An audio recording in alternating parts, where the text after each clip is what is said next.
When you need to tell the time, you look at a clock. It's an uncomplicated tool that we use every day, but it wasn't too long ago that clocks were incredibly complicated machines. Today, we're going to take a look at some of the earliest clocks ever invented and how they kept time. Before we get started, be sure to subscribe so you don't miss out on future videos. And if you enjoy this one, please hit the like button. The earliest clocks date back to ancient Egypt, around 1500 BC. These devices are called clepsydras, and they were used for timekeeping and to regulate the timing of religious ceremonies. The most common type of clepsydra was a simple out-of-water clock. Of the water clocks we would use today, these ancient ones were incredibly accurate. They worked by dripping a small amount of water from a container. One container would empty into another, and when the second container was full, it would overflow and alert the user that a certain amount of time had passed. The amount of time varied based on how much water was in the first container and the size of the opening, where the water dripped through.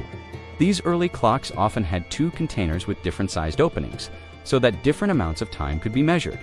Some clepsydras had markings on them so that the user could read the approximate time directly from the level of water in the container. This is similar to how a wine glass or whiskey glass has measurements on the side to indicate the amount of liquid in the glass. The next type of clock we're going to look at is known as an incense clock.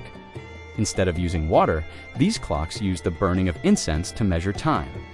A small amount of incense was placed in a container, then lit on fire.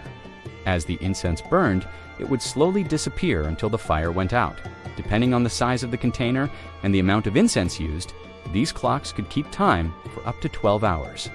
This type of clock was especially useful in religious ceremonies, as it allowed priests to keep track of the time, without having to constantly refill a water container. Around the same time that the Egyptians were developing their water clocks, the Babylonians were developing their own type of clock, the shadow clock. This type of clock, also known as a sundial, uses the position of the sun in the sky to tell the time. A sundial consists of a vertical object called a gnomon and a flat surface with markings on it. As the sun moves across the sky during the day, its rays hit the markings on the dial, indicating the time.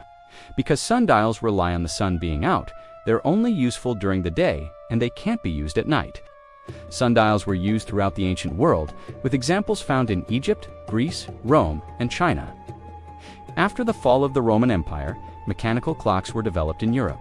The first of these were simple hourglasses that used falling sand to measure time. Hourglasses were used throughout the Middle Ages, and because they didn't rely on water or the sun, they could be used at any time of day. In the 15th century, the first spring-powered clocks were developed. These clocks were a major improvement over water clocks, which had to be constantly refilled. Spring-powered clocks were more portable and accurate, and they could also be made to chime or strike a bell to indicate the time. In the 17th century, clocks became even more accurate with the invention of the pendulum. Clocks with pendulums were much more accurate than earlier spring-powered clocks, and they quickly became the standard. Today, there are many different types of clocks, but they all rely on some type of pendulum or spring-powered mechanism to keep accurate time. We hope you enjoyed learning about the history of clocks. These inventions have had a profound impact on our lives, and we're grateful to all of the brilliant minds who have worked to improve and refine them over the years. If you enjoyed this video, please hit the like button and subscribe so you don't miss out on future videos. Thanks for watching.